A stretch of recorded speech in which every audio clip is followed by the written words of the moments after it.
সুন্দর আয়োজন, খুব সুন্দর প্রোগ্রাম, জন্মদিন এবং আমাদের যে অতিথি যে হুমায়ুন ভাই তারও জন্মদিন এবং আমাদের অ্যাডভোকেট যে আমাদের প্রাণপ্রিয় ভাই, যখনই আমরা যে কোনো বিষয় নিয়ে আলাপ আলোচনা করি বা যে কোনো বিষয় নিয়ে তার সঙ্গে পরামর্শ করি বা যখনই দেখা হয় হাসি খুশি এবং সবার সাথে আন্তরিকতা, সেই ভালোবাসাটা একমাত্র আমরা দেখছি সবার মাঝে পাওয়া যায় না, কিন্তু দু চারজনের মধ্যে পাওয়া যায়।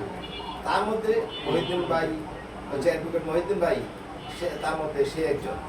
তাই আমি মনে করি যে তার আজকে জন্মদিন এবং হুমায়ুন ভাইয়ের জন্মদিন এবং মহিউদ্দিন পাঠাগারের জন্মদিন, উইথ অন্যান্য যারা আজকের এই জন্মদিনটি হচ্ছে একটি, আমি মনে করি অবিস্মরণীয় জন্মদিন বলা চলে। কারণ এই দিনে